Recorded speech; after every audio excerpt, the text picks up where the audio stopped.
All right, so time to get into the news, and we're starting with from WA, where a lecturer at the WA Technical University and his wife, a secretary to the WA Senior High School, have been identified among victims of Sunday night's gory accident at Ohene Nkwanta near Konongo. 42-year-old Ephraim Elikem Ablodepe and his wife, Christiana Kuzagbe Ablodepe, were among 13 people who died on the spot in the accident. The family of the late lecturer, who is also a catechist at the Global Evangelical Church, was stricken in grief, identifying the deceased persons at the Stewart's Mortuary at Yakwe. My colleague Ohime Interior has more in the following report. The couple was returning to their base in Wa after attending a funeral at their hometown, Agodome, near Sogakope. A DAF cargo truck carrying over 600 bags of fresh pepper ripped through the mid-section of an OA bus they were traveling on, killing 13 of the 26 passengers on board on the spot. Grief-stricken brother of the late lecturer, Gabriel Senenu Ablodepe, picked a few personal belongings of the couple at the Konongo police station and continued to the Stewart Hospital morgue to take custody of the mortal remains. Emmanuel tells Joy News he spoke to his brother before the bus set off from Accra. He's a lecturer at WA Poly. Currently, he's the catechist of Global Evangelical Church in WA. We all went to the village for a funeral. So we're coming. I came Saturday, the same Saturday, but they came on Sunday. So when he got to the OA station, he called me. Normally, when he's leaving, he will call me. When he gets to Watu, he will call me. But yesterday, in daybreak, around 12, I never expected his call. So somebody called me from WA that there's an accident on the road. So which car did my brother take? So I quickly went to Joy News on YouTube to search for it. Lo and behold, it was true. So the man they were interviewing said that the dead bodies had been sent to Yakwe Mortuary. Lo and behold, it was my brother and then the wife. Difficult, but I have nothing to say. Emmanuel and his family are among families devastated by the accident. The family of 21-year-old Abubakar Jima was also at the morgue to convey the body to Bunkrugu Yoyong in the Savannah region. 9 of the victims in Sunday's accident have been identified by their respective families. Osman Dauda led a family delegation to retrieve the body from the Stewart's Hospital morgue at Yakwe en route to Savannah region. He came to my sister's place at Accra. He came for us to look for some work for him. He just called me on Friday that how are you, my brother? I said, oh, it's fine. That's all. Meanwhile, police say the driver of the DAF cargo truck, Bailey Madewe, will be arraigned soon. From Konongo, for Joy News, Ohime Interior reporting. The opposition National Democratic Congress is giving its verdict on the Justice Kumsing Committee report on the Jura disturbances. The party says the report is nothing short of injustice and an attempt to shield perpetrators in what it describes as state-sponsored killings. At a news conference at the party's headquarters, Communications Officer Sami Jemfi accused the 3-member committee of concealing the truth and deliberately working to delink the late Ibrahim Mohammed Ilyas Kaka from the Fix the Country campaign. We in the NDC are appalled by the very labored, albeit unsuccessful attempt by the committee to shield the perpetrators of that heinous crime from liability and punishment. That finding flies in the face of the facts and cannot be accepted by the Ghanaian people, who expected nothing short of the truth from any impartial inquiry, worth its salt into the sad events that unfolded in the Jura. We wish to make the point forcefully, ladies and gentlemen, that no credible or verified evidence of any feud in Kake's family was adduced by any of the witnesses who appeared before the committee to testify, because there is none. One therefore wonders how the committee came to this contrived conclusion. Our checks as a party revealed that Kaka was at peace with his brother Idi and lived in harmony with him. This was duly corroborated by his wife, Sahada Hudu, mother, and family relatives of Kaka, as well as the people who lived with him or with them in one community. The idea that Kaka was killed as a result of a family feud is therefore the invention of the Kumsin Committee, and as such cannot be allowed to stand. We wish to submit forcefully that all persons who perjured themselves before the committee should be interdicted and prosecuted in accordance with law. In conclusion, friends from the media, we are pretty sure that at this juncture, you, who are objective observers, would agree with our assertion that anything but justice has been said in this Edra matter as far as the findings of the Justice George Kingsley Kumsin-led committee are concerned. This grand agenda to once again cover up, obfuscate, and try to normalize an issue of such magnitude and importance only speaks to what has been a consistent trend since President Akufo-Addo assumes the reins of power. Indeed, the starred events of Ayawaso West Wuogon brutalities are still fresh in our minds. The committee in its report found that the death of Kaka may be as a result of a family feud other than his social activism, but the NDC disagrees. Sami Jenfi has been punching holes into the evidence relied on by the committee to arrive at this conclusion. Having jettisoned these indisputable facts and plausible testimonies by persons close to Kaka, the committee rather, for some strange reasons, chose to accept hook, line, and sinker the testimony of one Aminu Mohammed and Sadia Husseini, co-tenant of Kaka, who claims to have witnessed the immediate aftermath of Kaka's murder on 26 June 2021. This, the committee did without due cognizance of the fact that Sadia Husseini had earlier given a contrary testimony in her first statement to the police when the matter first broke, in which she had indicated that she saw two big sticks and two men bolting away from the compound after she stepped out. As a matter of fact, it was on the basis of the first account of Sadia Hussein that Ibrahim Isaka, aka Anyas, and Husseini Al-Hassan, all of whom are known bodyguards of the then Edra MC Salisu Bamba, were arrested a day after Kaka's murder. The NDC says the recommendations of the committee are insufficient. It wants, among others, all 10 military officers involved in the disturbances dismissed and prosecuted. Sami Jenfi asked that all political actors involved should be removed from office.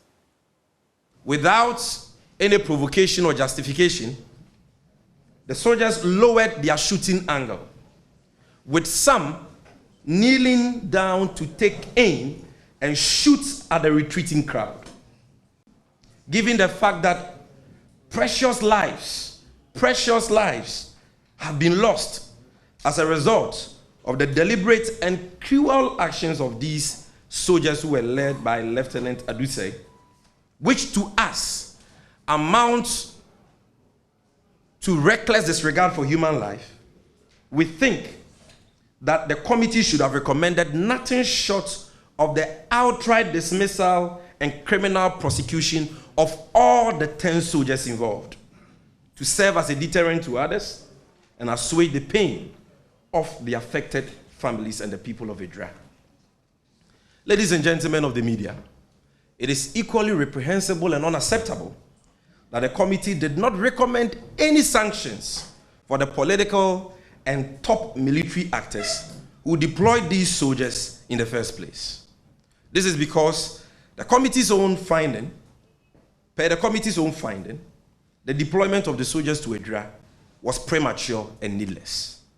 if this does not speak to a certain ground coalition to cover up the heinous crimes of these actual masterminds of the unjustified drug killings, then we do not know what else does. Two municipal assemblies in the Upper West region have failed to confirm the president's nominees for municipal chief executive. Laura Municipal failed to confirm Martin Domatieri, who polled half of the votes of the 42 members of the assembly who took part in the exercise. His counterpart in the Jirapa municipality, Christine Bombanya Amadou, fell 4 votes short of the 36 votes required to be confirmed as MCE of the area to continue another 4-year mandate. Joy News Upper West correspondent Rafiq Salam reports that the two have another opportunity within 10 days to return to the assemblies for them to reconvene for another confirmation vote. All seem to be going on well with the confirmation of the president's nominees of municipal and district chief executives in the region until they got to the Laura municipality. Former biology tutor of Laura Senior High School, Martin Domatieri Bombe-Ere, had his job on the line after he was renominated by the president. His fate lied on the hands of the 42 members at the assembly. Upper West Regional Minister Dr. Hafiz bin Sali recounted the successes chalked in 6 previous confirmations and urged them not to disappoint him. It is my expectation that my brothers and sisters will emulate the example of WAIS and give the nominee 100% confirmation. In the end, they shared the spoils, 21 apiece. However, Dr. Bin Sali is not entirely disappointed. Let us work on the rough edges. We need to find out why this happened so that we correct that, so that when we meet the next time around, it will not be 50%, but it will be 50% plus 50%, 100%. But some observers and assembly members were not happy about the outcome. For now, it's difficult for us to ascertain what actually is the cause of this. Somebody dropping from 100 to 50, but I know that Laura Municipal, and by the nature of our culture, we are very good in patching up, in repairing damages, and I'm sure that we'll all play a very important role. And the human relationship is very good, very cordial with all assembly members. But today voting, I'm really down, and I'm highly disappointed as an assembly member of this municipality. Rolling into neighboring Jiruba municipality, Christine Bombanya Amadou has a date with the 53 members at the Jiruba Municipal Assembly. 4 years ago, Christine Bombanya Amadou, then a political rookie, was easily confirmed by the 54-member assembly. However, 2 years after being sworn into office, the symbiotic relationship between the Jiruba MCE and some members of the assembly got strained, and they were embroiled in a legal tussle.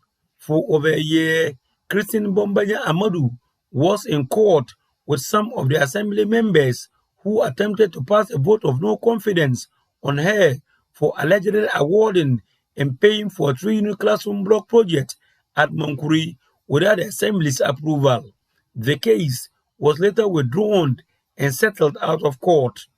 A member of parliament for the Jiruba constituency, Clayton Seydou Dapla, she has an unlikely supporter who is not hawkish but believes in giving her a second chance to correct the wrongs. There is always an opportunity to make amends. When you have challenges with somebody, by way of fight, by way of quarrels, and you get the opportunity to reconcile, you are always the best of friends. We are all Christians, we are all Muslims, we are traditionalists, we all believe in one God. Let us forgive. Let us forgive one another. Let us forgive the past. Let us go in and vote for yes. For the second time in as many hours, the second MCE nominee of the president in the region was not confirmed. Yes had 31, representing 58.49. No had 21, representing 39.62. And one rejected, representing 1.8 each. Some assembly members in the Jiriba municipality could not hide their feelings. We are not the happy people in the Jiriba municipality. We expected to move forward. If you look at Jirapa, we are going back. We are retrogressing. Generally, you can see the mood for yourself and the reactions on people's faces. We hope that by the second time, at least, she should be able to sail through and become confirmed.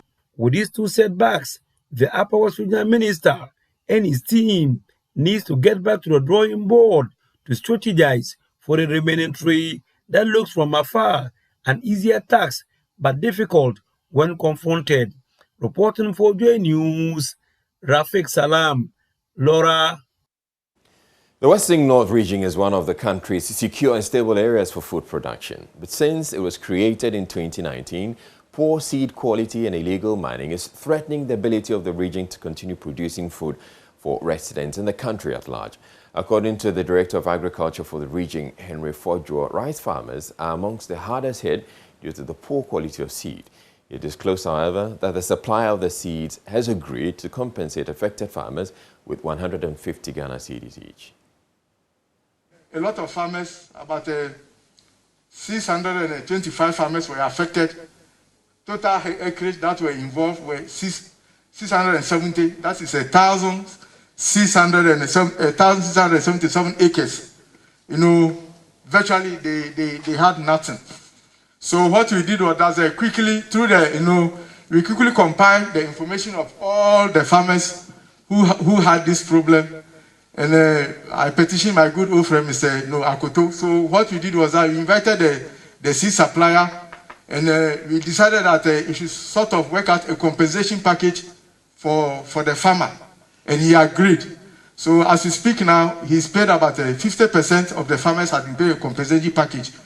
What we agreed was that for each acre of farmer that had that problem, he should compensate him for 150 Ghana cedis.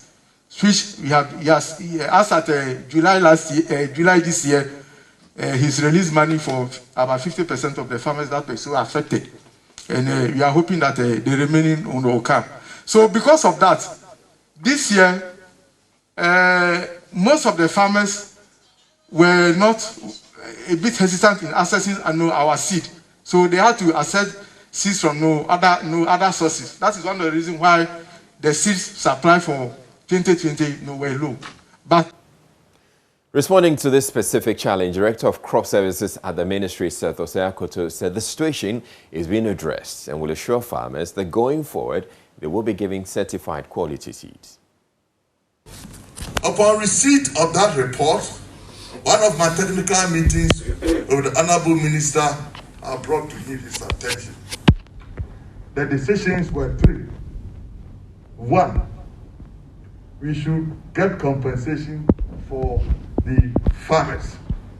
Two, that company, you shouldn't allow that company to operate that particular year. Then three, to do a damage control. So from there, I invited Henry and then the company to Accra for us to discuss it. But the company, as you know, is a reputable company that has benefited from Accra funding from 2018, 2019, 2020. So you were surprised that such a company could supply seeds that had been certified. The issue is that seeds had been certified. Henry was making reference whether the seeds had been certified. That seeds had been certified and then distributed to farmers. So as to get those observations from the fall. As a matter of fact, the company agreed to compensate the farmers. One, to give them fresh seeds and also give them cash for the expenses that farmers have incurred. You put a structure in place, and then you also know they also rely on payment for Ministry of Finance. So when they had their first tranche of release, they paid 50%. Ever since, the company has not been paid. Now there is a release, a recent release, and I'm expecting that the company will honor the remaining 50% to compensate for the farmers. And that'll be all for the news this morning. Up next, we're bringing you the news review. Do stay tuned.